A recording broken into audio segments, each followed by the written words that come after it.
C'est bien ton petit week-end là, t'étais où? T'étais dans les Alpes ce week-end? Bah ouais, enfin comment tu sais? Je sais pas, non mais tu m'as pas dit que tu partais à la frontière ou un truc comme ça? Si, ouais, je suis parti à la frontière avec quelques poteaux, enfin c'était sympa, il faisait beau, il faisait frais, petite balade en short. Juste une doudoune en plus. Ah juste short doudoune? Ouais, non, je prenais la température, un peu ce qui se passait avec mes potos, enfin plein de belles rencontres, des belles rencontres surtout. Ouais. Et t'as fait de l'hélico enculé? Ouais, j'ai fait l'hélico, ouais, putain. Ouais, c'était tout frais payé par je sais pas qui, mais c'était le feu quoi. Putain, ça tue. Ah, mais je le refais direct. Ouais. T'as bien de la chance. Ouais.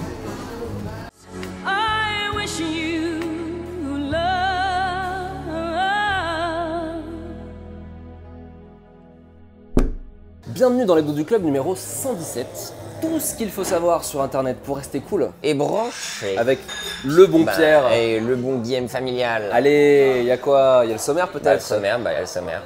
Aujourd'hui dans l'hebdo du club, on va voir si Netflix a raison de vouloir à ce point faire du cinéma. On va aussi parler du gros forcing du yodeling kid. On va voir aussi une chaîne de niche où on voit des gens qui se font courir après par des animaux. Et puis Pierre va nous parler de son ASMR à lui.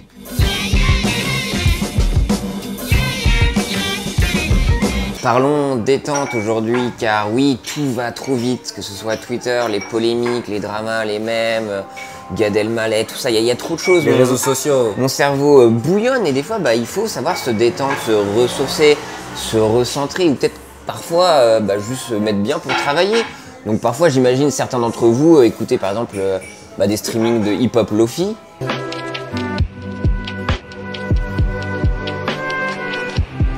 Ou encore comme Guillaume, qui récemment est tombé en amour des Songs from Another Room. C'est toujours dedans? Ouais, j'ai un peu à calmer, mais il faut que je m'y remette là. Ah ouais? Parce que je suis parti en. Tu sais, c'est pour ça que j'étais pas là la semaine dernière. Sur les routes de France, on est bientôt dans Bouffon. Et moi, j'ai trouvé, Guillaume, la solution, la chaîne YouTube, le site ultime qui s'appelle My Noise. Ton ASMR. Franchement, j'ai fait en sorte de pas dire ASMR une seule fois dans cette chronique. Et oui, sur leur chaîne YouTube, vous pouvez trouver des tunes. Voilà, j'aime bien, les Québécois ils disent tunes, ou encore des nappes sonores, des sons, tu vois, tout fait. Par exemple, ambiance Europe, Norvège sous la pluie.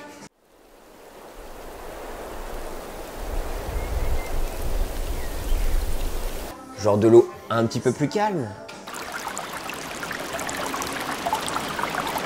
Donc là, Guillaume, mais tu me dis, mais what, Nature et Découverte, ils sont en PLS. Mais what, Nature et Découverte, ils sont en PLS? Bah oui, parce que c'était un peu eux, nos providers de sons qui nous détendent, un peu comme fournisseurs de sons, les baleines enchantées au clair de lune.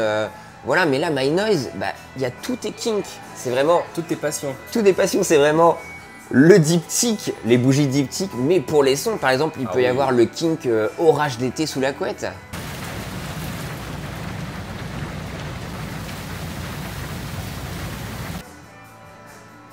Ou après, si t'es un peu chelou, t'as le kink voyage en train. Si t'aimes bien se mettre un peu SNCF en ce moment, c'est pas mal. Je connais quelqu'un qui, j'ai un ami d'amis qui, c'est pas très intéressant comme anecdote, mais je vais quand même aller au bout. Ouais. En fait, en Suisse, t'as des cartes de train illimitées.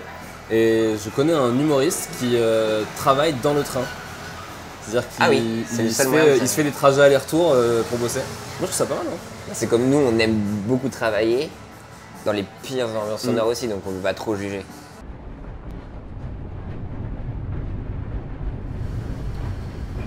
C'est vrai que c'est dommage qu'il n'y ait pas une petite ambiance sans souci. On pourrait le faire. Vous voulez? Dans les commentaires, dites-le. Et le plus fou, Guillaume, c'est qu'il te laisse la possibilité de paramétrer ce son, ces nappes, plus de sub, plus de profondeur, et c'est absolument fou.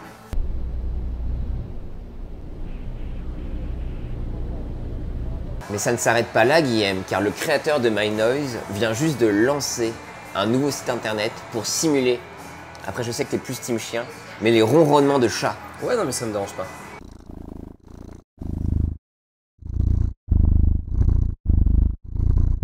Et donc là, mais les paramètres, t'as plus ou moins proche, plus d'intensité, plus de joie, plus d'excitation, et c'est vraiment bien branlé. Ouais, c'est assez bien fait. Donc je pense que avec tout ça, vous avez toutes les armes pour vous détendre et un peu vous calmer sur les réseaux. Ouais, c'est ça. Peut-être c'est ça aussi, hein.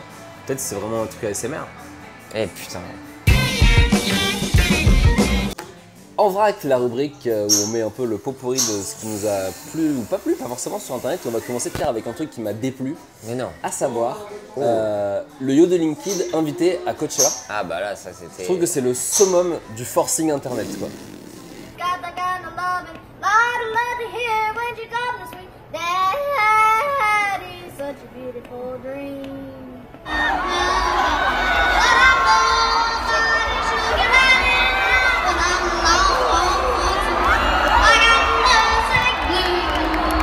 Ah oui, tu me demandes mon avis, mais oui, c'était horrible. Mais déjà, cet enfant me fait profondément peur. Peine. Tu vois, peine et peur. Peine et peur, mais tu vois, j'imagine trop, tu vois, un petit enfant, donc je sais pas d'où il vient, mais l'Arkansas, tu vois, qui doit se faire bully par sa propre famille, donc ses grands-parents, qui le forcent à faire du yodeling. Sauf que le petit twist, c'est dans leur cave, il y a un noir qui tous les matins entend le Yodeling Kids faire sa routine, et j'imagine ce noir qui fait... Et voilà, je me fais tout un film, et je vois vraiment, pour moi, c'est Massacre à la tronçonneuse 4, le préquel, ouais, ou Get Out 2. Et au-delà de ça, c'est à quoi, en 15 jours, enfin déjà en 3 jours, il était chez Ellen DeGeneres, donc à partir du moment où une sensation va chez Ellen DeGeneres, c'est que ça a dégénéré. Oh Mason, it's nice to meet you. It's nice to meet you. Et là, le Coachella, déjà Coachella, c'est le pire truc bro. On n'y va pas pour la musique. Là, c'est la plus grosse démonstration. Ouais. Et donc, en plus, il y a plusieurs artistes qui se sont battus pour l'avoir sur scène. Ah ouais. Et au final, c'est un artiste qui l'a eu. Tu sais, il y avait. Déjà, on avait déjà parlé, je crois, dans un live de qu'en fait, Internet doit rester sur Internet et ça doit pas partir, sinon ça perd un peu de son intérêt gratuit. Mais là, en plus, c'est un côté dîner de con de ouf, en fait. Ouais. C'est-à-dire que quand tu vois les gens comme des oufs, on va te dire genre, ouh, tu vois, c'est vraiment que. C'est pas du tout une rencontre entre deux cultures dans le même pays. Tu vois, c'est vraiment genre l'ironie post-hipster d'un côté devenu mainstream via Coachella. Mec, je vais encore plus loin. J'ai l'impression qu'on aborde une période où les freak shows reviennent en fait. Ouais, oui, avant, t'avais les femmes à barre, des trucs comme ça. Maintenant, t'as la sensation du Yodeling Kids ou je sais pas. En tout cas, la démarche de le programmer et d'aller le voir, c'est exactement la même démarche que le freak show, quoi. Parce que personne se dit. Putain, j'adore le yodel. Alors vraiment, c'est ouf, je trouve ça vraiment bien. Enfin, en tout cas, pas les gens qui sont à Coachella. Sauf que les gens à Coachella, ils disent ah putain, c'est le mec d'internet. Et ils font ça me dégoûte. Un truc à snap, quoi. Et n'oubliez pas qu'à Coachella, on n'a pas le droit de boire devant les concerts d'alcool. Donc est-ce qu'on préfère voir Pierre-Paul Jacques une bière à la main ou Beyoncé sans bière à la main? Pierre-Paul Jacques, c'est peut-être pas le meilleur exemple. Mais. Bref. Un bon concert de faux avec une bière. Oui. Ou Beyoncé à jeun. Bah moi j'ai envie de parler d'une chaîne de niche, mais qui est spécialisée dans les attaques doigts. Doigts comme ça? Oh non, j'ai fait... Ah non, vraiment Guillaume, les attaques doigts.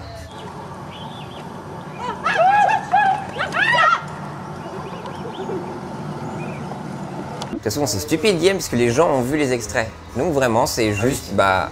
Déjà, on n'aime pas les oies. Non, moi, c'était la pire terreur, moi, dans ma petite Bretagne, à la campagne. Mais moi, tu vois, ce que j'ai bien aimé avec cette chaîne... Pardon, excuse-moi, je t'ai coupé. Non, pas du tout. Ce que j'ai bien aimé avec cette chaîne, c'est... Et je crois qu'on avait déjà dit dans un truc, ça m'a montré un truc que j'avais jamais vu. Ouais. Dans le sens où j'en avais déjà entendu parler, je savais que ça existait, mais jamais je me suis fait attaquer ou j'ai vu quelqu'un se faire attaquer. Et là, vraiment, bah, j'ai vu... Des gens se faire attaquer. Comment c'est vénère, en plus, quoi. Ouais, ça lâche pas l'affaire, quoi. Mais tu sais que pour les voleurs, d'avoir une oie dans ton jardin, mais c'est pire que 3 pitbulls. Bah, l'histoire du Capitole, Pierre. Tu connais pas la... Si, comme quoi. Voilà Guillaume. Qu'est-ce qu'on apprend de choses? On apprend énormément. Mais oui, c'est ça qui est fou. Donc on a tellement regardé le club pour apprendre tout ça. Mais ouais. Moi je voulais parler de le grabuge, Pierre. Tu sais bien, on les adore. Allez voir d'ailleurs. Original à 4 grammes. Mais même des poteaux, moi je les ai. Ah ouais, c'est des poteaux, des frérots. Ah, c'est des frérots. Oui. On leur envoie de la support. Et là, Thomas Holland, qui est un des membres du grabuge, a lancé. C'est Spider-Man. Je sais pas où c'est ma Pierre. Attends, il met pas le casque. Ah oui, Tom Holland. Allez, bim, c'était une bonne blague. Je suis un geek. Comme Flaubert. Et il a lancé une chaîne avec un copain à lui qui s'appelle Damien Blanc. Enfin, je crois qu'il a un peu travaillé sur la chaîne de Damien Blanc, sur un projet qui en fait est un faux making-of de tournage. D'accord.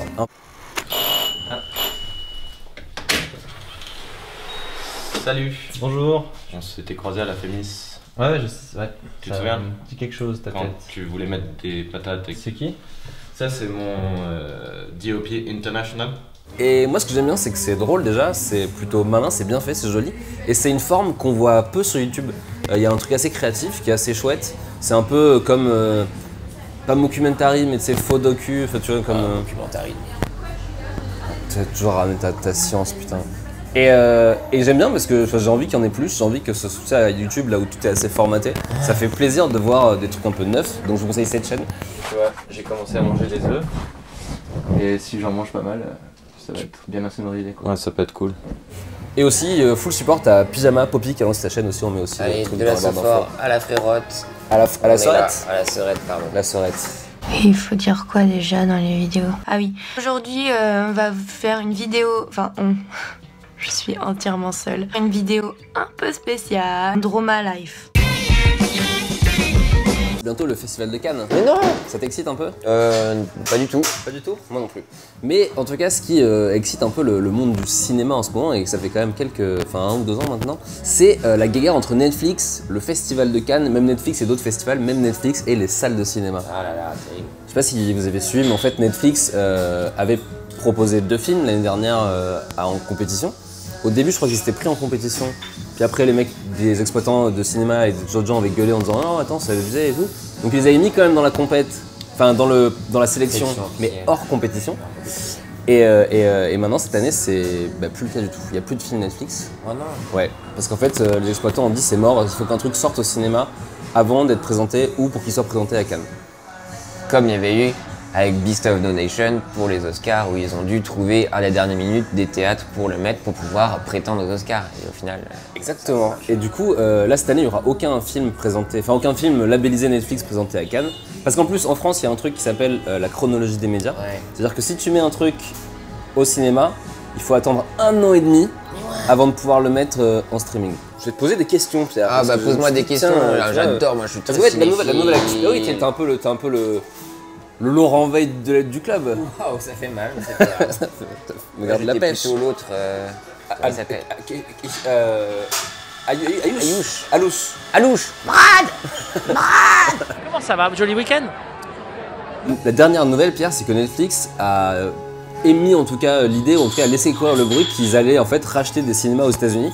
Parce qu'en fait, le même problème, comme tu disais, c'est posé avec les Oscars. En fait, vous n'avez pas le droit de sortir les trucs. Parce que même des gens comme Steven Spielberg ou même Christopher Nolan ont dit non, Netflix c'est pas du cinéma et tout, ils ont pas le droit de mettre leurs films sur grand écran. Bon. Et voilà, alors la question, Pierre, est-ce que selon toi. Franchement, un visionnaire. Spielberg, ah bah. Avec Ready Player One, il a une vision du futur, mais. Non, pardon. On avait dit qu'on parlait pas d'ASMR, pas de Ready Player One, on a raté. Ouais, mais bon. Est-ce que Netflix a vraiment intérêt, Pierre, à racheter des cinémas? Non. Bah non, parce que. Non, mais en vrai, il y a beaucoup de bruit aujourd'hui. Hein. Parce que c'est l'été, c'est ouvert. Non, mais en vrai, d'être en position d'outsider, ça va toujours les valoriser en étant toujours confronté à ce vieux bonhomme qu'est le cinéma, tu vois. Et donc de vouloir faire genre, nous on est grand, bah vous avez pas besoin de ça. Je trouve qu'il y a un peu un truc en parallèle, je trouve, avec des fois certains youtubeurs qui veulent absolument être validés par la télé. De légitimité. Alors que des fois, c'est des émissions de télé qui font beaucoup moins d'audience que leur chaîne, mais ils veulent parce que. Mais là aussi, je pense, moi, qu'il veut, le boss de Netflix, il veut juste faire chier en fait les mecs. Aussi. Je pense qu'il a pas vraiment envie d'aller au cinéma. Même le truc des festivals, en fait, la question que j'avais notée, c'est est-ce qu'ils ont vraiment intérêt à être présentés par exemple à Cannes? Je pense qu'ils ont beaucoup plus. Enfin, tout le monde connaît les grosses séries Netflix. Je suis pas sûr que les gens qui matent Netflix connaissent la dernière Palme d'Or de Cannes, tu vois. C'est qui déjà? C'est The Square. Ah ouais, putain. Le film avait créé la surprise au dernier festival de Cannes, remportant la Palme d'Or, The Square, ou le portrait cruel de notre société occidentale. Tu vois, c'est ça qui est ouf, c'est que tout le monde sait, je sais pas, tout le monde connaît 13 Reasons Why, qui est pas un chef-d'œuvre, mais tout le monde entend parler, alors pas tout le monde, en tout cas les gens qui sont abonnés sur Netflix. Et surtout qu'aussi, dans le côté légitimité où Netflix, peut-être des fois, tu vois, cette plateforme, ils pourraient dire ah bah nous on est aussi important que le cinéma et tout ça, mais ils ont pas besoin de ça pour avoir des grosses stars. Enfin là, il y a le prochain film de Martin Scorsese, c'est sur Netflix, tu vois, donc ils ont pas besoin de faire ça pour rameuter les gens. Les gens savent que c'est une entité à part entière et que c'est important, que c'est du vrai ciné. Surtout que moi je considère pas Netflix comme vraiment une plateforme de cinéma, même s'ils ont des films, c'est pas vraiment ce que je vais regarder en premier et c'est pas ce que j'ai l'impression que les gens retiennent le plus. J'ai l'impression que Netflix, bon déjà sur les séries, ils ont certaines séries qui ont vraiment cartonné, mais surtout dans les documentaires en fait. Pour moi Netflix, ils ont fait ce que le cinéma a un peu arrêté de faire, c'est-à-dire de mettre en valeur produire des gros documentaires.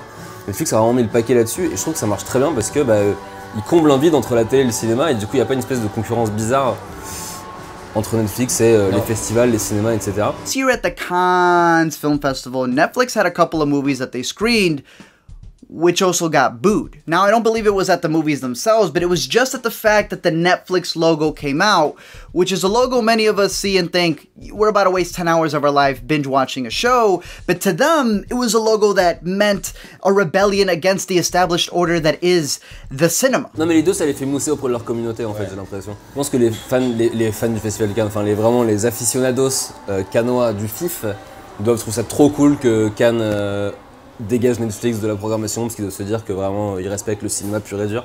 Et en même temps, les gens de Netflix, les fans de Netflix doivent trouver ça trop injuste qu'on les laisse pas aller dans les cinémas et trouvent ça trop cool que le mec se batte. Enfin tu vois, c'est vraiment être un truc qui n'a pas vraiment dissué à mon avis, juste que genre attiser un peu un truc. Il y a des gens qui disaient que peut-être qu'ils le font pas que pour être dans les festivals, mais qu'ils le font aussi pour proposer une offre plus. A 5-star chef serving farm-to-table fare like lobster rolls and sushi right to your seat. And a mixologist crafting your favorite cocktails. Avec des avant-premières, avec des trucs où tu peux voir des binge-watcher des trucs en entier. C'est un peu comme ce que fait le Rex parfois, tu vois, avec la nuit, peut-être t'aurais une nuit Making a Murderer ou un truc comme ça. Et dans ce cas-là, je me dis ok, c'est marrant parce que du coup tu proposes un truc un peu avec un spectacle supplémentaire que mater les films chez soi. Un truc réservé aux abonnés, j'en sais rien, tu vois. Mais si c'est juste pour faire des festivals... Donc Netflix, chill. Pas... Netflix, chill. Donc là, la news, c'est Netflix achète au cinéma. C'est acté quand même. C'est pas acté en fait, en gros c'est un truc à leaker, je pense que c'était un peu fait exprès aussi. En fait je sais pas s'ils veulent vraiment le faire, mais je pense qu'ils l'ont fait leaker. À mon avis, lui il veut vraiment juste faire chier. Okay. Parce qu'il aime bien ce statut de victime un peu.